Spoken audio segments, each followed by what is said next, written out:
Glória a Deus, aleluia. Boa noite a todos, amém? Que a graça e a paz do nosso Senhor esteja sobre a tua vida, aleluia. Amados, ainda em pé, vamos abrir nossas Bíblias no primeiro livro de Samuel, 1 Samuel, aleluia, capítulo 2, a partir do versículo 1. Todos vocês que nos visitam nesta noite, sejam bem-vindos. As crianças aí de 2 a 4 anos, pode seguir para o Baby Kids, e as crianças acima de 4 anos, até os 12, podem seguir também em direção ao Promessa Kids. São 2 salas, são 2 igrejas, onde os seus filhos são cuidados, são ministrados com a palavra, louvam e adoram o nome do Senhor. Então, toda criança, as crianças já estão se dirigindo. Todos encontraram? Amém? Aleluia. Pode ligar os jogos de luz, todos 2, fica melhor para o pessoal ler. Aí, aleluia. E nos diz assim a palavra do Senhor. Então orou Ana e disse: o meu coração exulta ao Senhor. O meu poder está exaltado no Senhor.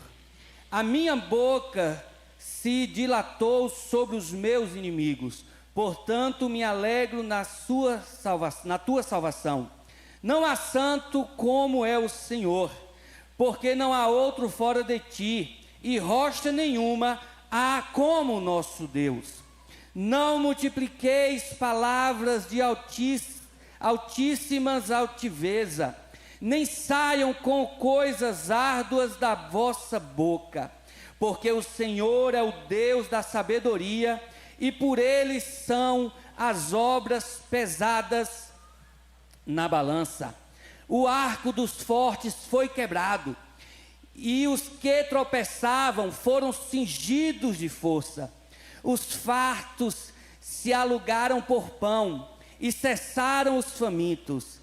Até a estéril teve 7 filhos, e a que tinha muitos filhos enfraqueceu. O Senhor é o que tira a vida e a dá, faz descer a sepultura e faz tornar subir dela. O Senhor empobrece e enriquece, abaixa e também exalta. Levanta o pobre do pó e desde o esterco ou monturo, como está em algumas traduções, exalta o necessitado, para o fazer assentar entre os príncipes, para o fazer herdar o trono de glória, porque do Senhor são os alicerces da terra, e assentou sobre eles o mundo. Os pés dos seus santos guardará, porém os ímpios ficarão mudos nas trevas, porque o homem não prevalecerá pela força.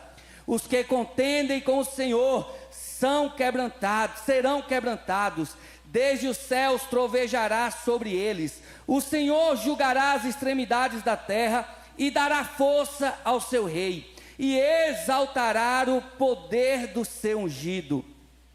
Aleluia, amém? Os irmãos podem se sentar. Amados, esse foi um cântico proferido por Ana, a mãe do juiz, sacerdote e profeta Samuel. Este é um hino de exaltação ao Senhor. É um hino que declara o poder do Deus que nós servimos. É um hino que fala das maravilhas do Senhor. É um hino que nos traz, ela canta, ela ora, ela declara esse hino, falando o que o Senhor pode fazer na vida de uma pessoa. Aquele que ninguém dá nada, aquele que está visto pelos outros como aquele que é fragilizado, aquele que é débil, aquele que é necessitado, e Deus pega essa pessoa que está jogada de lado, que está largada no monturo, ou em meio ao esterco, pega essa pessoa, transforma, limpa, sara, cura aquela pessoa, traz libertação à vida daquela pessoa, ao ponto de colocá-la sentada em meio aos príncipes. Que o Senhor é aquele que exalta, mas também é aquele que abate. Que o Senhor é aquele que dá riqueza, mas também é aquele que empobrece. E Ana, ela declara essa linda canção ao Senhor. Mas o que está em volta deste hino? O que aconteceu para que Ana declarasse esse hino de exaltação ao nome do Senhor? Qual o pano de fundo deste hino? Alguns meses atrás, eu comecei a seguir uma página que é Hinologia, que fala justamente sobre hinos aqueles mais antigos, hinos da harpa, hinos que pessoas que aceitaram Jesus de 15 a 20 ou 30 anos atrás, cantavam, adoravam ao Senhor. E esses hinos ficaram marcados até hoje. Tanto hinos que estão na harpa cristã, como hinos também que não estão na harpa cristã. Amados, e é lindo quando, em alguns hinos, eles colocam a história, o pano de fundo por trás daquele hino. E aí são hinos como Sossegai, Grandioso és Tu és fiel, Senhor. E amados, quando nós vamos ver a história que há por trás desse hino, em alguns eu parei para pensar e falei, meu Deus, que fé.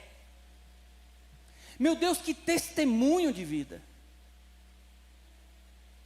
Pois quando o Senhor, pessoas como o que compôs aquele hino, quão grande és tu. Eu não sou muito bom de inglês, então não vou arriscar falar o nome aqui do autor. Ou aquele hino, Tu és fiel. Um homem que tinha 5 filhos, e dentre esses 5 filhos, apenas um era homem, e 4 meninas. E aí de repente aquele filho dele adoece e morre, mas ainda restam 4 filhas. E em determinado dia, numa viagem de navio, 40 anos antes do Titanic afundar, no mar, um outro barco vem, se choca com esse navio, aquele navio afunda, e agora suas 4 filhas morrem também. Sua esposa teve que seguir viagem, indo da Inglaterra para os Estados Unidos, e chegando lá, essa mulher se encontra sozinha. Quando ele recebe aquela notícia, dias e dias depois, ele sobe em um navio, vai em direção à sua esposa, e os marinheiros, por saberem que ele era pai daquelas crianças, quando eles vão passando no mar, eles indicam mais ou menos ali o local que aquele navio afundou e que suas filhas morreram. E aquele homem, em meio àquele mar extenso, ele não murmura, ele não reclama de Deus. E ainda, antes das suas filhas morrerem, ele era um forte empresário, e tem um incêndio, e esse incêndio acaba com praticamente toda a riqueza daquele homem. Todos os imóveis daquele homem queimam. Ele perde tudo. E por fim as suas filhas. E aquele homem, quando chega no local, onde muitos de nós iríamos falar, Deus, por quê? Eu sou crente fiel. Senhor, eu te amo. Eu entreguei a minha vida ao Senhor, entreguei minha família ao Senhor. Por que que o Senhor deixou fazer isso? Aquele homem simplesmente vira e fala, Tu és fiel, Senhor. Dia após dia, com bênçãos sem fim. Aquele homem abre a sua boca e começa a adorar o nome do Senhor. E vários são relatos de diversos hinos. E eu confesso aos irmãos que ao ler muitas dessas histórias, como já li várias vezes o livro Heróis da Fé, e muitas eu fico constrangido. Porque, amados, por tão pouco nós desistimos da fé. Por tão pouco, nós sempre abrimos nossa boca para murmurar, para reclamar, para chamar a atenção de Deus, não com uma adoração ou com um coração sincero, mas com reclamações e murmurações, e falando: Deus, por que o Senhor não age? O Senhor não está me vendo. E Ana, ela faz essa declaração linda de amor ao Senhor. A história de Ana é bastante conhecida. E a Bíblia vai nos falar que Ana, ela era estéril. Mas Ana não era estéril porque uma doença acometeu a vida dela. Porque de repente Ana tinha doença em seu útero, em seu ovário, porque Ana não conseguia segurar a criança. Não, a Bíblia fala que Ana era estéril porque o Senhor a fez ficar estéril. No capítulo 1, versículo 5 fala: Porém a Ana dava uma parte, Eucana dava uma parte excelente, portanto ele amava Ana, porém o Senhor tinha cerrado a sua madre. Não foi o diabo que cerrou a madre de Ana, não foi uma enfermidade, como eu falei, mas foi Deus. Deus simplesmente cerra, torna Ana estéril. E eu quero te dizer nessa noite, tem portas que é Deus que fecha. Nem toda porta é o diabo. Nem toda porta fechada é o diabo. Existem portas que Deus fecha em minha vida, e existem portas que Deus também fecha na sua vida. E a porta que Deus fecha, como diz lá em Apocalipse, ninguém abre. E aquele abre e ninguém fecha. Mas lendo toda a Bíblia, de Gênesis a Apocalipse,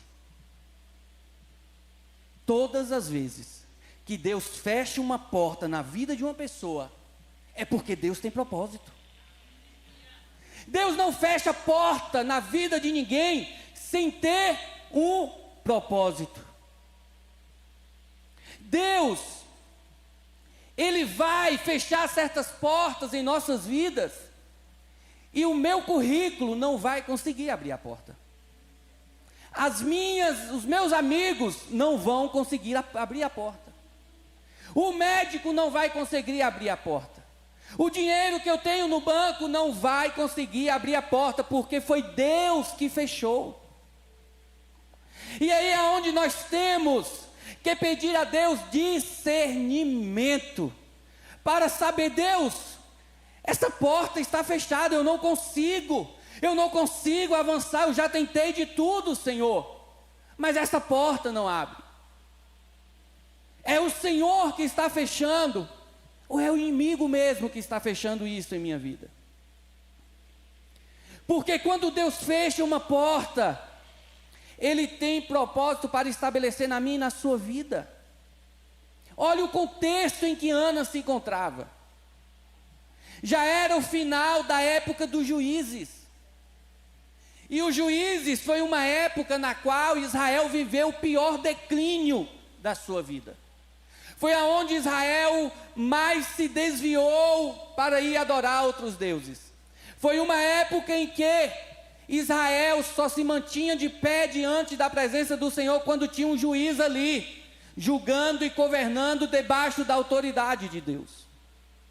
E quando esse juiz morria, o povo se desviava, o povo ia para os caminhos maus. Então Deus estava encerrando o ciclo dos juízes. E encerrando o ciclo dos juízes, Deus precisava que agora se estabelecesse, que se levantasse um homem na terra, que não fosse apenas juiz, mas que fosse juiz, profeta e sacerdote. E o profeta Samuel, o juiz Samuel, o sacerdote Samuel, foi o primeiro da sua linhagem. Foi o primeiro que obteve esses 3 títulos, ou esses 3 ministérios da parte do Senhor. Então Deus precisava que este homem nascesse. Ana precisava ter um filho. Deus sabia do temor que Ana tinha para com ele. Deus sabia da disponibilidade que Ana tinha para com ele. Deus sabia da fidelidade que Deus tinha para com ele, que Ana tinha para com ele. Deus sabia que o profeta, o juiz e o sacerdote, nascendo do ventre de Ana, seria alguém que realmente iria ser entregue totalmente a ele. Então, o que aconteceu? Deus cerra a madre de Ana.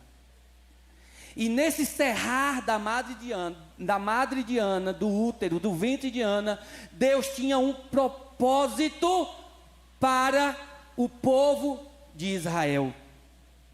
Então eu aprendo aqui que se Deus tinha propósito, Ana tinha que passar pelo processo. E nem sempre o processo é o quê? Fácil. Tanto é que o título dessa mensagem é: Deus tem propósito no seu processo. Eu não sei o processo que você está vivendo aí. Eu não sei o processo que você está vivendo agora com Deus. Eu não sei quais são as peninas que estão te incomodando, que estão te afrontando. Mas eu te falo nesta noite: você está vivendo um processo, então tenha calma, que Deus tem propósito. Deus tem projeto nesse processo que você está vivendo. E viver processo não é fácil. Quando nós lemos a palavra do Senhor, nós vamos ver que para grandes propósitos, para grandes feitos, para grandes milagres. E quem aqui quer viver grandes propósitos, levanta a mão. Quem quer viver grandes milagres, levanta a mão. Quem quer viver grandes projetos de Deus? Quem quer ser usado por Deus? Então saiba que você vai viver processos. E muitas vezes esses processos serão dolorosos em sua vida. José foi um grande governador do Egito, foi? Quem concorda? Mas qual foi o processo que José teve que passar? José, quando estava na casa do seu pai, José, ele tinha conhecimento de administrar finanças, bens? Não. Ele vai para o Egito. E lá no Egito ele é colocado na casa de Potifar. Na casa de Potifar ele aprende a administrar bens. Ele aprende a multiplicar riquezas. Ele aprende agora a administração na faculdade de Deus. E aí ele chega no ponto onde ele está apto.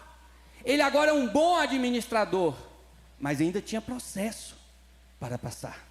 Ainda tinha processo, porque agora Deus tinha que trazer à vida de José uma administração de pessoas. Ele tinha que comandar bem pessoas, ele tinha que conseguir delegar ordens a pessoas e as pessoas obedecerem às suas ordens. Então José, ainda em meio ao processo, ele agora vai ser lançado dentro de uma cadeia, dentro de uma penitenciária, inocente, mas era propósito de Deus, que Deus tinha para fazer na vida de José.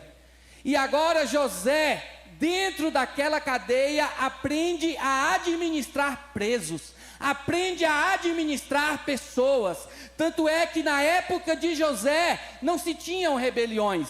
A cadeia, o presídio estava indo muito bem. até que chegou a hora de Deus realizar o propósito que ele tinha na vida de José. E José se torna governador do Egito. E José consegue administrar muito bem tanto as pessoas, tanto aquelas pessoas que estavam debaixo da ordem dele, quanto os bens, as sementes, tudo que ele ali começou a recolher. E a Bíblia fala que a administração de José foi tão boa, que chegou um momento em que as pessoas iam e entregavam suas propriedades, suas posses, para que José entregasse, passasse para Faraó, e ali aquela família ia ter as suas sementes, ia ter o seu alimento por muito tempo ainda.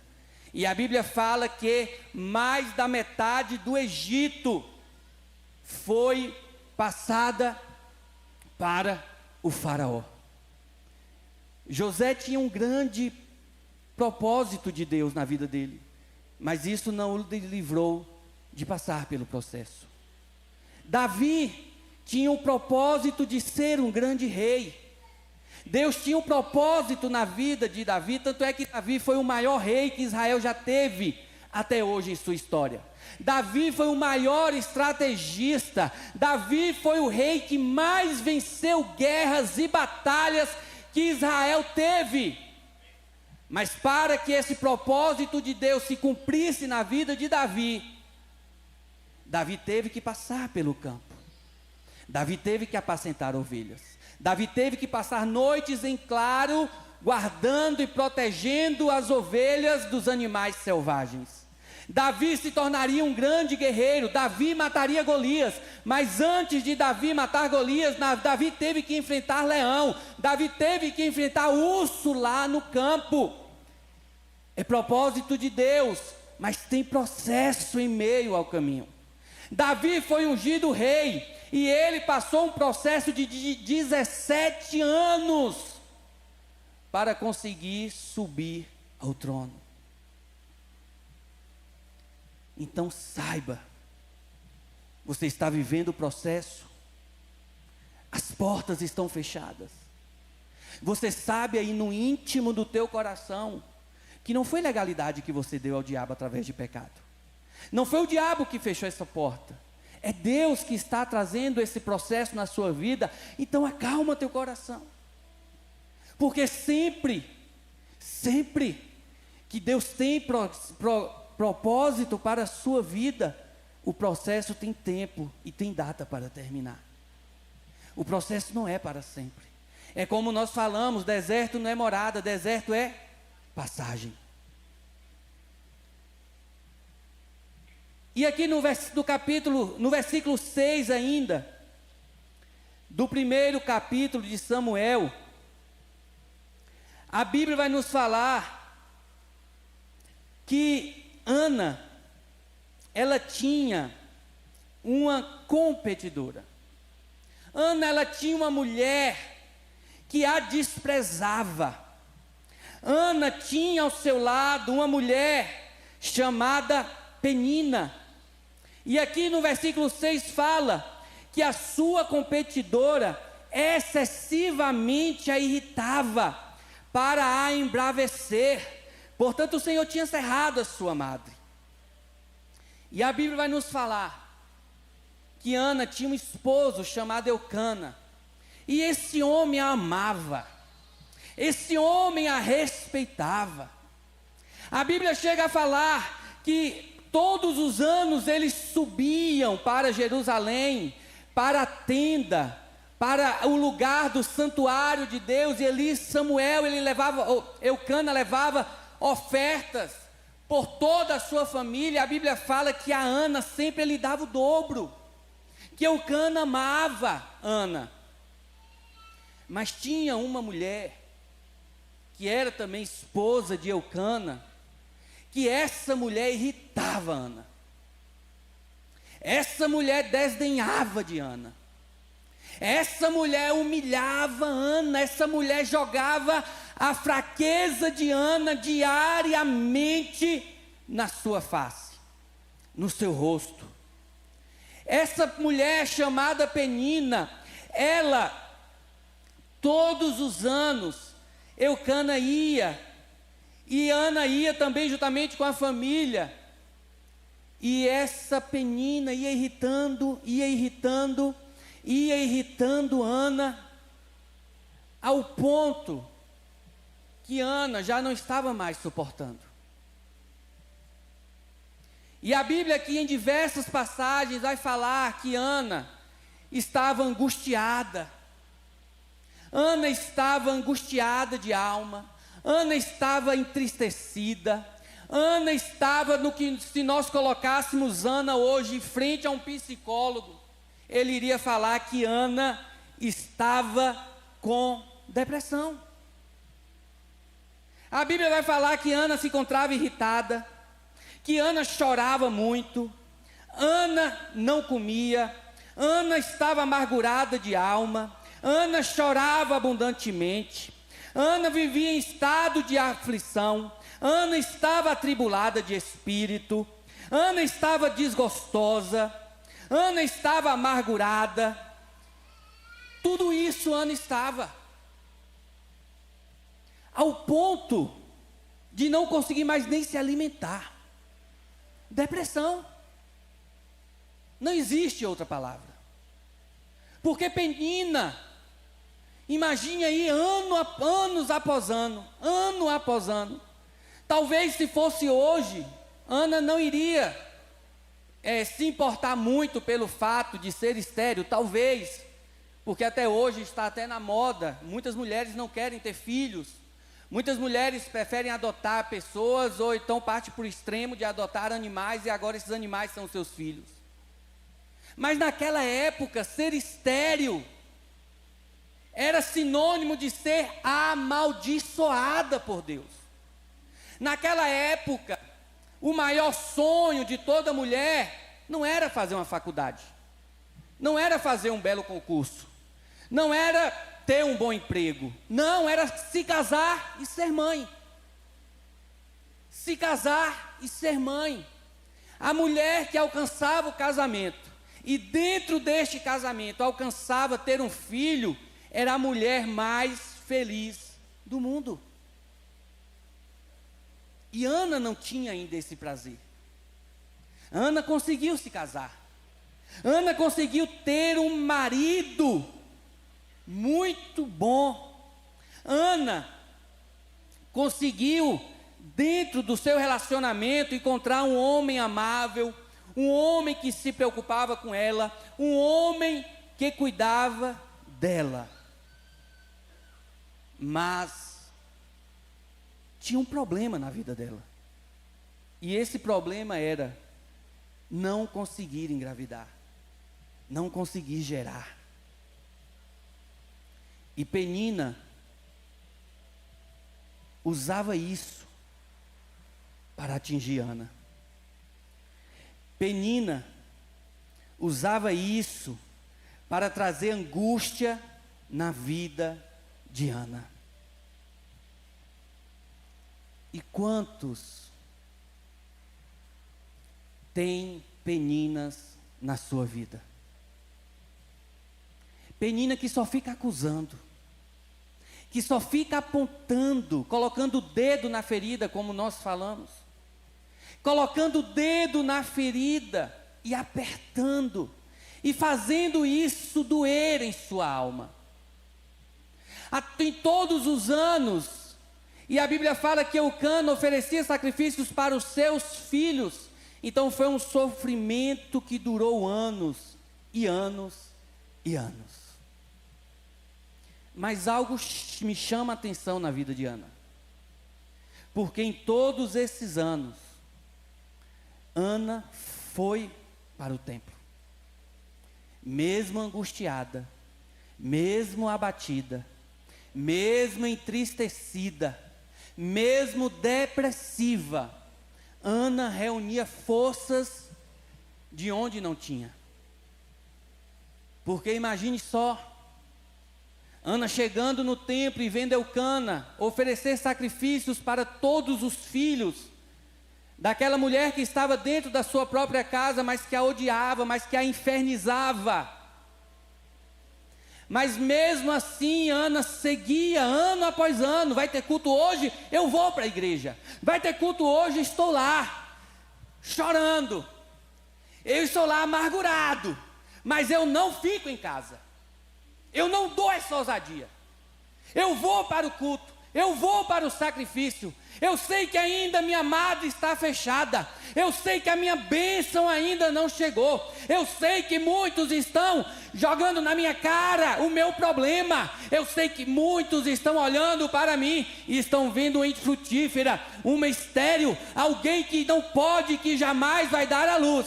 Mas eu sei que eu tenho que ir para o culto, eu tenho que ir para a igreja. E aí eu te pergunto nessa noite, por que que você não toma o exemplo de Ana? Ana um dia conseguiu o milagre dela. Agora eu te pergunto, se Ana tivesse ficado em casa, ela iria conseguir o milagre? Se Ana tivesse permanecido em casa, chorando, lamentando-se, reclamando de Deus, Ana tinha alcançado o milagre? Não. Ana entendeu que o processo pode ser doloroso, mas o processo não pode impedi-la de caminhar. Ainda que esteja doendo, adore o nome do Senhor. Ainda que esteja sofrendo afrontas, clame o nome do Senhor. O problema é que muitos têm se entregado à depressão. Muitos têm se entregado às angústias da vida. E agora preferem um quarto escuro a buscar a presença de Deus. Preferem um quarto escuro a ir cultuar e adorar o nome do Senhor. Ah, pastor, mas eu não tenho motivos para ir para a igreja. Você não tem motivos? Eu poderia enumerar vários motivos, mas só vou falar um. Que motivo Jesus tinha para descer do céu e vir morrer em seu lugar? Que motivo Jesus tinha de deixar a sua glória e vir morrer aquela morte horrenda de cruz? Aquela morte maldita de cruz? Sabe por que ele veio? Porque ele te amou, ele me amou primeiro.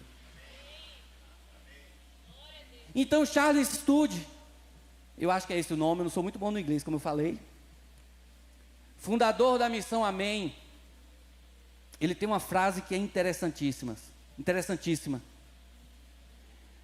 Se Deus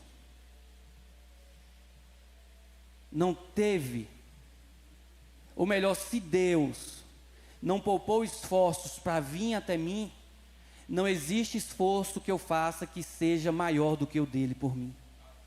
Não existe esforço suficiente, porque o esforço dele é maior, foi maior por cada um de nós.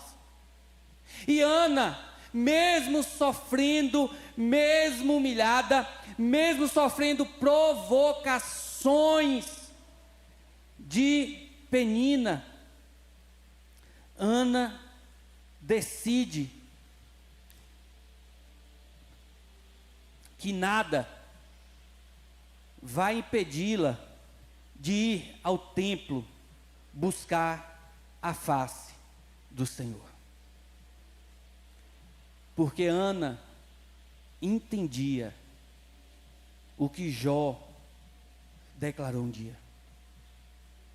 Quando Jó estava ali em meio a todo aquele sofrimento, quando Jó tinha perdido tudo, ela entendeu o que os autores desses hinos que eu falei no início entenderam, e que nós precisamos entender. E o que foi que Jó disse, pastor? Eu sei que o meu Redentor vive, e por fim ele se levantará em meu favor. Ana sabia que ela não tinha condições de ter filhos, mas também ela sabia o poder que existia no Deus que ela servia. no Deus que poderia a qualquer momento realizar o propósito dele na vida dela. Ela não tinha ideia do que Deus estava por fazer em sua vida. Ana não tinha ideia do que estava para acontecer, do milagre que ela iria ter na sua vida. Então, no versículo 9, a Bíblia vai nos falar sobre uma atitude que Ana teve. Neste, que eu acredito que foi um dos piores dias. Talvez foi um dos dias que Penina mais a afrontou. Talvez foi o dia que Penina pirraçou Ana. Porque aqui no versículo 9 fala: então, 9 e 10. Então Ana se levantou, depois que comeram e beberam em Siló. E Eli, o sacerdote, estava sentado numa cadeira junto ao pilar do templo do Senhor. E ela, pois, com amargura de alma, orou ao Senhor e chorou abundantemente. Ana não estava com o melhor dos sentimentos em seu coração. Ela estava amargurada de alma. Ela estava naqueles dias que você levanta e fala assim: para que eu acordei? Não era para mim ter acordado. Ana estava naqueles dias terríveis, amargurada de alma. Mas Ana aqui tomou uma atitude que mudou a vida dela por completo. Ela não permitiu que aquela dor que ela estava sentindo, aquelas afrontas que ela estava sofrendo de Penina, que todo aquele mal que Penina fazia com ela, a impedisse de se colocar de pé. Não foi Eucana que falou assim: não, Ana, vai para a igreja. Você não está bem hoje não, vai para a igreja. Não foi o sacerdote Eli que mandou a mensagem, falou assim: olha, vem para a igreja, Ana, estou sentindo sua falta. Não, Ana tomou atitude. Ela teve uma atitude, ela tomou posição. Ela se levantou.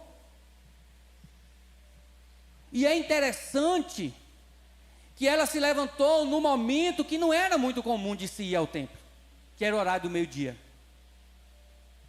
Geralmente as pessoas iam ao templo ou de manhã ou no final da tarde. Era muito difícil alguém ir ao templo no horário de meio-dia. Tanto é que quando ela chega lá no templo, Eli não está sacrificando. Eli não está ali oferecendo holocausto, ou está já adentrando no Santo dos Santos. Não, Eli está simplesmente sentado na porta, próximo a algum dos pilares. Mas Ana tem essa atitude, ela se coloca em pé, ela se levanta, ela toma posição e vai até o lugar onde ela sabia que Deus se manifestava e aonde ela teria resposta de Deus para aquele problema. Ela não se deixa ser abatida, ela não se deixa ser impedida por nada, nem por ninguém. Ela sabia que ela tinha ido durante todos esses anos, mas ainda não tinha obtido uma resposta da parte do Senhor. A Bíblia não relata quais foram as outras orações que Ana fez antes deste dia. Mas nesse dia, ela se levanta e ela vai até a presença de Deus naquele ou tudo ou nada. Ela se coloca ali diante, ela vai até o templo, ela ora, ela se prostra ali diante do Senhor. E essa atitude de Ana não iria mudar somente a história da sua vida, mas iria trazer uma mudança radical em todo aquele povo, em todo Israel. Ela se prostra, e a Bíblia fala que ela chora muito, ela chora muito. E realmente, tem horas que nos faltam palavras. Eu já passei por momentos assim. Que você não sabe mais nem como orar. Que você não sabe mais nem como pedir. Que parece que quanto mais você ora, mais a sua bênção se afasta. E ali a Bíblia fala que ela chorou muito. A Bíblia não fala quanto tempo ela passou na presença do Senhor, mas fala que ela chorou muito e depois orou. Vai ter momentos que você não vai ter palavras realmente para chegar diante do Senhor. Vai ter momentos que realmente você não vai ter como conversar ou falar com Deus, porque a sua dor no corpo físico ou na sua alma vai ser tamanha que as palavras vão faltar. Isso acontece, já aconteceu comigo. E acontece com qualquer um de nós, porque afinal de contas nós somos seres humanos. Nós não somos super-homens ou mulheres maravilha, não. Nós somos de carne e osso. Nós temos emoções, nós temos sentimentos. E existem lutas que realmente até nos roubam a palavra. Mas ainda que você não tenha palavra, ainda que os teus dias tenham sido dias de choro, apenas choro, continue chorando na presença do Senhor. Continue chorando, porque Ele recolhe cada lágrima nossa. Ele recolhe cada lágrima. E nós ainda temos uma vantagem que Ana não tinha, que é o Espírito Santo. Não é que o Espírito Santo não agiu, não atuou no Velho Testamento, não agiu, atuou, mas ele vinha em momentos específicos, atuava e voltava para o Pai. Mas o Senhor Jesus, antes de partir, Ele nos deixou o Espírito Santo. E sabe o que o Espírito Santo faz conosco? A Bíblia fala que Ele intercede por nós com gemidos inexprimíveis. A Bíblia fala que nós não sabemos até mesmo a forma correta de chegarmos ao Pai em oração. Mas o Espírito Santo, Ele nos ajuda, Ele intercede, Ele ora conosco. Continue chorando na presença do Senhor. Continue buscando a presença do Senhor. Continue buscando a promessa que Deus tem na sua vida. Não se deixe abater por peninas. É certo, eu já enfrentei isso. Vão existir vários momentos que você vai vir para o culto, que você virá para o culto, que você vai chegar aqui, você vai louvar, você vai adorar, e quando você chegar dentro da sua casa, vai ter uma penina lá, lhe apurrinhando, lhe trazendo desaforos, piorando o estado que você deixou penina quando estava em casa. Vai ter momentos que você vai chegar, você vai orar, você vai adorar, você vai buscar a face do Senhor. E o problema ele vai se agravar. Eu não estou aqui para te enganar. Mas ainda que o problema ele se agrave, continue orando. Continue buscando. Continue chorando. Porque vai ter um momento que você vai recobrar o ânimo e você vai conseguir dizer e declarar palavras ao Senhor.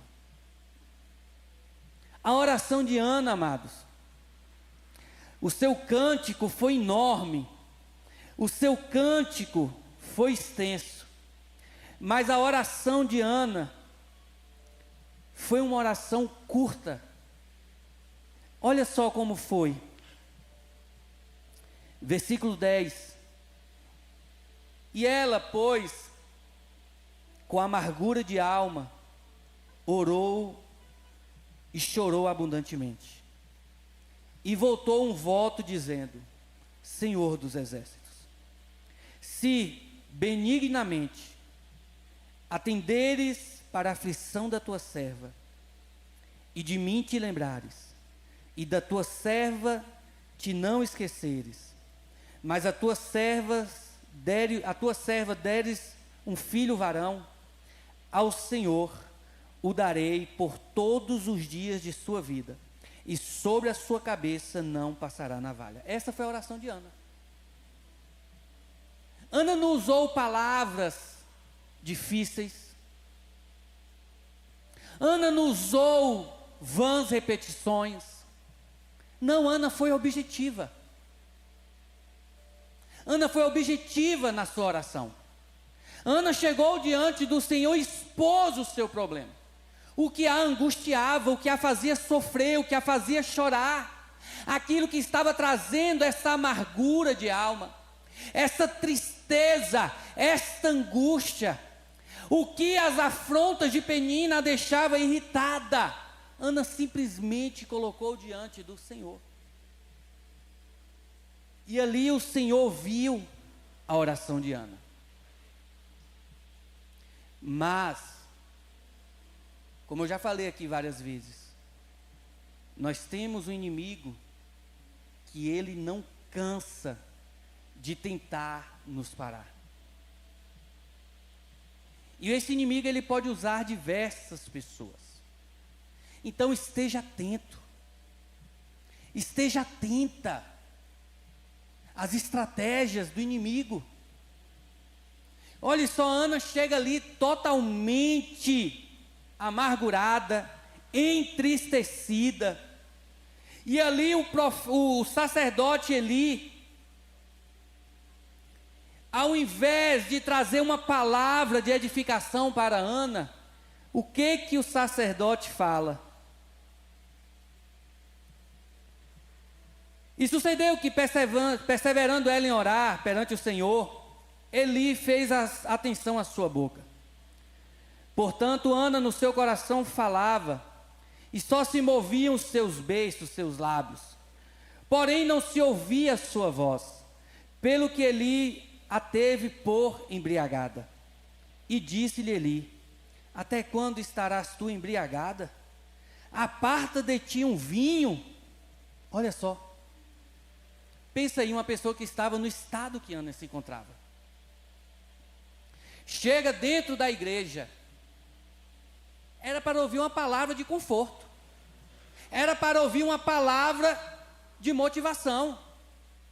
Era para receber um afago do sacerdote. Mas não, ela recebe o quê? Um julgamento. O sacerdote Eli vira para ela e fala assim: mulher, tu está bêbada? Tu não tem vergonha na sua cara de vir para a igreja bêbada, não? Eu só não estou sentindo o bafo de cachaça porque eu estou longe de você. Mas eu estou vendo que sua fala está embolada. Qual seria a nossa reação?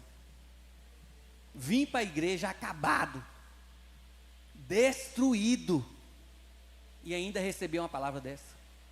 Ah, mas eu tenho certeza que muitos, não voltava aqui nunca mais. Não entrava nessa porta de maneira nenhuma. E ainda ia nos stories, ou nos status, e ainda colocava um desaforo. Colocava ali uma piada para o pastor, para o membro, para o irmão ler e se tocar. É a realidade dos nossos dias. Com certeza estaria no fofoca gospel, no outro dia, no mesmo dia. Ou então em outras páginas aí que se proliferam, né? Porque não deveria nem existir isso, né? Fofoca gospel. Porque os fofoqueiros não herdarão o reino dos céus. Então toma cuidado, viu? Com as páginas que você anda seguindo aí. Amados, essa palavra de Eli veio para acabar de vez com a vida de Ana. Veio para falar assim: ó, Ana, Deus te esqueceu, você é uma pobre, miserável, entendeu? Toma vergonha na sua cara e volta para sua casa, porque Deus não tem bênção para você. Mas Ana sabia que o seu Redentor vivia e vive, e que por fim ele se levantaria em seu favor. Ana tinha essa plena certeza. Ana não foi no templo para ouvir vozes humanas, para dar atenção a pessoas que não sabiam da sua história, que não entendiam o porquê daquele balbuciar, daquele falar apenas movendo os lábios, não. Ana teve o entendimento que o apóstolo Pedro teve não sei quantos mil anos depois. E qual foi esse entendimento, pastor?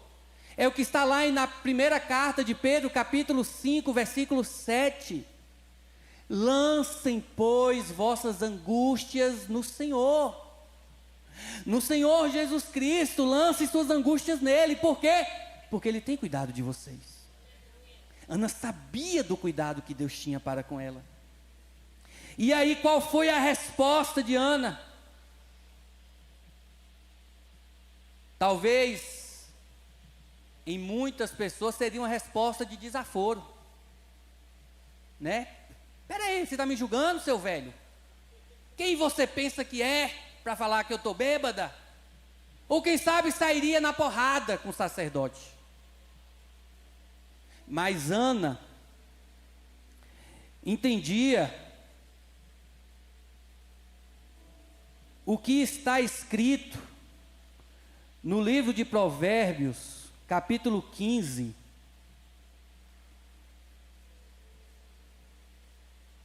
Ainda que não tinha sido escrito, não sei se o sábio Salomão, ele escreveu esse versículo baseado na resposta de Ana. Mas olha o que a palavra do Senhor nos fala em Provérbios capítulo 15, versículo 1. A resposta branda desvia o furor, mas a palavra dura suscita a ira. Então, qual foi a resposta de Ana? Porém, Ana respondeu e disse: não, Senhor meu, eu sou uma mulher atribulada de espírito, nem vinho, nem bebida forte tenho bebido, porém tenho derramado a minha alma perante o Senhor.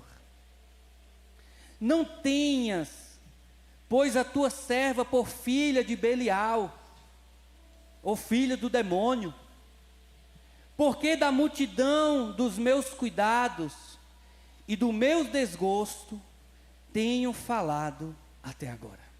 Essa foi a resposta de Ana. Ana não discutiu, Ana não brigou, Ana não revidou, Ana apenas respondeu. E como o sábio Salomão, ele fala a resposta branda, a resposta calma, afasta a ira. Ou seja, a resposta branda, a resposta calma põe um fim à discussão. Ela acaba com a discussão na hora. E ainda mais, desarma aquele que veio te afrontar. Porque como nós falamos, quando um não quer, dois não briga. E ela responde mansamente, porque ela sabia que Deus a estava ouvindo. E como resposta, Eli lhe disse: vá em paz, e o Deus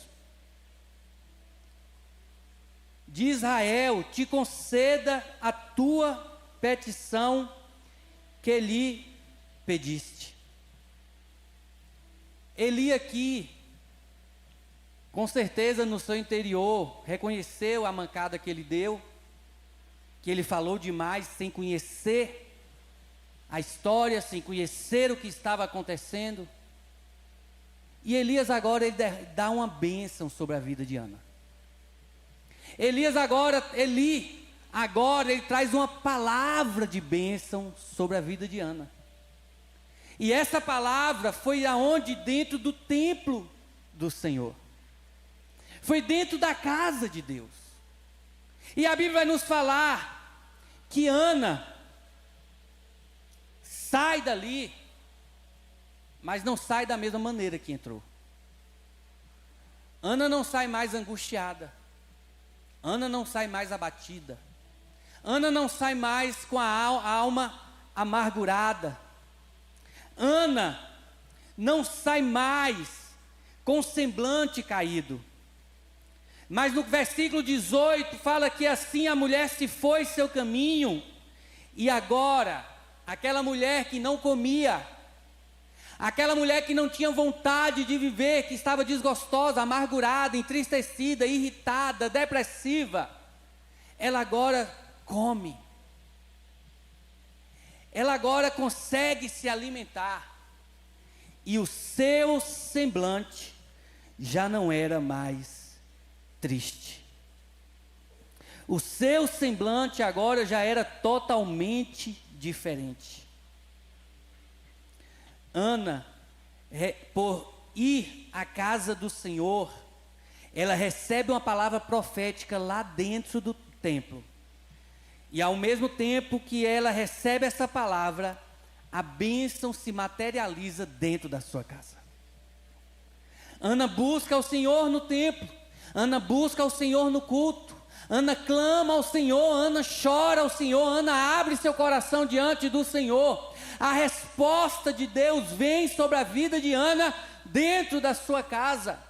Por isso que é importante cultuar. Por isso que é importante naqueles dias que você mais estiver sem vontade de vir, venha. Porque esse, com certeza, certamente, será o dia que o Senhor escolheu para derramar a bênção sobre a sua vida. Aqui eu aprendo que a bênção dos profetas do Senhor surte efeito na vida de vocês. Que a bênção dos líderes, a bênção dos pastores acontece, faz gerar um milagre na vida de vocês. Vocês estão aqui buscando a presença do Senhor, e nós, como profetas do Senhor, estamos ministrando na sua vida, e a bênção do Senhor começa a ser materializada lá dentro da sua casa. Porque a Bíblia vai nos falar que Ana volta, acorda de manhã cedo, volta para a sua casa, adoram ao Senhor. Ali ela tem sua relação com Eucana, e agora o Senhor abençoa o seu ventre. A porta abriu. A porta de Deus se abriu na vida de Ana. Mas a porta de Deus se abriu porque Ana teve disposição de buscar a Deus. Porque Ana teve disposição de se prostrar diante do Senhor. Porque Ana sabia que a resposta que ela precisava estava no santuário de Deus. Porque Ana recebe, ela traz uma confirmação no seu coração da bênção do Senhor em sua vida, e o milagre começa a ser gerado na sua casa. Agora aquela mulher que tinha todos os motivos do mundo para ser uma mulher amargurada, começa a ver aquele milagre gerando. E agora Penina é que já fica toda desnorteada. Penina que agora fica sem saber o que fazer. A partir desse dia, amados, não vai ter um relato mais na palavra do Senhor que vai falar que Penina perseguiu Ana, que Penina irritou Ana, que Penina foi lá falar desaforos com Ana. Não, a partir desse momento, Penina esquece Ana, porque ela sabe que a mão do Senhor estava sobre a vida dela. E o milagre começa a ser gerado. O milagre começa a ser gerado na vida de Ana. E Samuel nasce. Aleluia, glória a Deus, Samuel nasceu. Olha que festa na casa dela. Só que Ana tinha feito um voto. E no voto que ela fez, ela fala: Deus, me dê um filho varão. Porque se o Senhor me conceder esse milagre, eu vou devolvê-lo para o Senhor. Eu vou colocar ele no altar do Senhor. Deus, eu vou entregá-lo ao Senhor, vou fazer o voto de Nazireu, o mesmo voto que a mãe de Sansão tinha feito com ele. Que era aquele voto que ele não iria passar navalha na sua cabeça, não iria beber bebida alcoólica, iria ser alguém separado para Deus.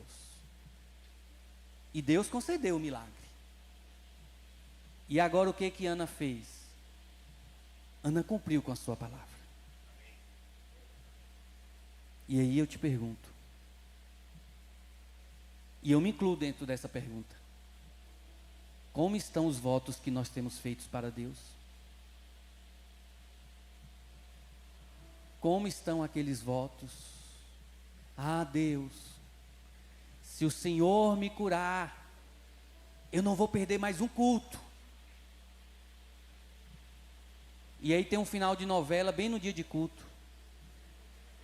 Tem uma final de jogo bem no dia do culto. E aí, Deus, eu quero trabalhar, Senhor. Eu preciso trabalhar. Abre uma porta, meu Deus. Porque, Senhor, o Senhor... Eu já fiz um voto desse e cumpri, viu? Se o Senhor me abençoar, Pai, o meu primeiro salário eu vou depositar todo no gasofilaço da igreja. E aí eu trabalho e recebo, e agora, oh meu Deus, tem que ser todo o Senhor. Mas Deus pediu alguma coisa? Deus pediu alguma coisa aqui a Ana? O voto foi dela. Deus abre uma porta de emprego, e olha, Pai, se o Senhor me abençoar e eu conseguir um trabalho, Pai, que não se choque com os cultos, Deus, eu não vou faltar um culto. Na primeira semana de trabalho, falta no culto porque está cansado. Deus, abençoe que eu case, Senhor, e agora eu vou desenvolver o chamado que o Senhor tem para a minha vida. Ah não, pastor, casei agora, estou muito novo, não posso ainda não. Amados, vamos ter cuidado, porque a Bíblia fala, se você for fazer um voto e não cumprir, é melhor que você não faça. Olha como Deus é bom. É melhor você não fazer. Mas à medida que você fez o voto, cumpra. À medida que você fez o voto, cumpra. Porque Deus é fiel para cumprir em nossas vidas. E nós temos sido fiéis. Amados, imagina aí. Ela entregou um filho. Nós que somos pais, nós sabemos. Nossos filhos são bens preciosos. E ela sempre, olha só, ela não morava nem na mesma cidade. Ela morava longe. E ela não fraquejou. Ela não pensou duas vezes. Mas a Bíblia fala que quando chegou o dia certo, ela entregou Samuel à presença do Senhor. Ela foi ao templo e falou assim: olha aqui, ó Eli, sacerdote Eli. Aqui está a resposta que eu pedi a Deus daquela vez. Que o Senhor entendeu errado a minha aflição, mas o Senhor concedeu um milagre para mim, para a minha família, para a minha vida. E agora eu entrego ao Senhor com todo o prazer. Eu devolvo Samuel agora ao Senhor. Lembra que eu falei? Deus precisava de alguém. Ana precisava de um milagre. Então, no nome de Jesus, se coloque à disposição de Deus. Ore e fale assim: Deus, o que o Senhor está precisando? O que o Senhor quer da minha vida? E aí, amados, deixa Deus trabalhar, deixa Deus realizar o milagre, deixa Deus trazer Samuel à vida, à existência, aleluia. E Ana, agora toda feliz, transbordando, ela canta esse hino da vitória. Ela fala sobre as maravilhas de Deus. Ana fala que até a estéril faz ser mãe de 7 filhos. Ana não teve 7 filhos, Ana teve 6. Lá no capítulo 2, versículo 21, fala que Ana teve mais 3 filhos e 2 filhas. Então são 6. Mas sabe o que esse 7 significa? Perfeição. Tudo que Deus faz é perfeito. Tudo que Deus faz é maravilhoso. E Ana agora não tem mais motivos para se entristecer. Deus abre a sua madre, e Ana agora começa a ter filhos ano após ano. Ana agora está alegre, Ana canta, Ana exulta, Ana declara o poder do Senhor. Eu não sei quais são as dores que você está sentindo no seu coração. Eu não sei o que Penina tem declarado à sua vida nesses dias. Alguns processos aqui eu tenho acompanhado, outros não. Alguns processos são muito dolorosos. Mas eu aprendi e nunca me esqueci. Uma vez eu aprendi, foi o que eu falei aqui nessa mensagem, que eu coloquei aqui nessa mensagem. Se na sua vida tem processo, é porque tem propósito. Se você está passando por processo, passe, nem que for chorando, sem suportar, se arrastando, faltando palavras na sua boca, mas permaneça firme, permaneça de pé, permaneça confiando no Senhor, porque o propósito de Deus vai ser gerado e vai acontecer na sua vida. Mas não desista. Não permita que Penina ou Eli impeça o milagre de chegar na sua vida. Não permita que ninguém impeça você de viver todos os milagres e todos os propósitos que Deus tem para você. Se coloque em pé, já estou concluindo. E agora eu vou ler novamente. E eu peço que os meninos coloquem aqui, segundo o livro de Samuel. 1 Samuel, capítulo 2. Aleluia. Glória a Deus. Pode colocar na NVI. E aí, amados, todos nós vamos ler do versículo 1 até o versículo 10. E nós vamos ler e nós vamos falar juntos nós vamos repetir esse cântico de Ana em nossas vidas. E eu te peço no nome de Jesus, se coloque em pé, se coloque na posição e declare esse cântico, declare esse hino da vitória sobre a sua vida, sobre todo o processo que você está vivendo, sobre todo o propósito, sobre toda a promessa que Deus tem para a sua vida. Então vamos lá. Então Ana orou, pode ler, já está aqui? Pronto, então pode ler junto comigo.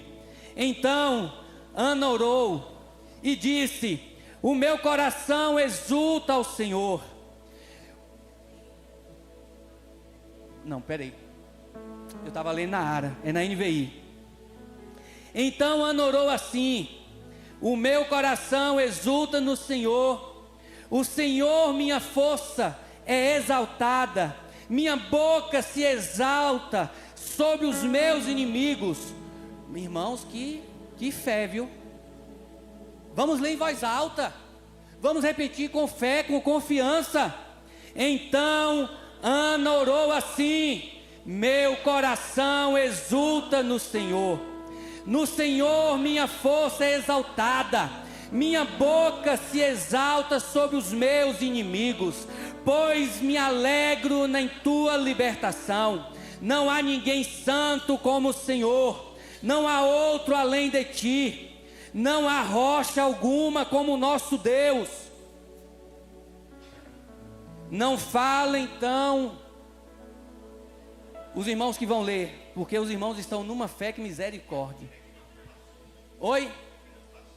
Então os meninos aí, vamos ficar atentos. Vitor, não há ninguém santo como o Senhor. Versículo 2, Vitor. Não há ninguém santo como o Senhor, não há outro além de ti, não há rocha alguma como o nosso. Não falem tão orgulhosamente, nem saia da sua boca tal arrogância, pois o Senhor é Deus, é Ele quem me julga os atos dos homens. O arco dos fortes é quebrado, mas os fracos são revestidos de força. Os que tinham muito agora trabalham por comida, mas os que estavam famintos agora, a que era estéril 7 filhos, mas a que tinha muitos filhos ficou sem vigor. O Senhor mata, Ele faz descer a sepultura e dela. O Senhor é quem dá pobreza e riqueza. Ele humilha e exalta. Levanta do pó o necessitado, e do monte de cinzas ergue o pobre. Ele os faz sentar-se como príncipes e lhes dá um lugar. Pois os alicerces da terra são do Senhor, sobre eles estabeleceu o mundo. Ele guardará os pés dos seus santos, mas os ímpios serão silenciados nas trevas. Pois não é pela força que o homem prevalece. Versículo 10: aqueles que se opõem ao Senhor serão despedaçados. Ele trovejará no céu contra eles. O Senhor julgará até os confins da terra. Ele dará poder a seu rei e exaltará o seu ungido. Aleluia! Erga uma de suas mãos aos céus, aplauda, aplauda, adore o nome do Senhor. Aleluia, este é o nosso Deus, é Ele.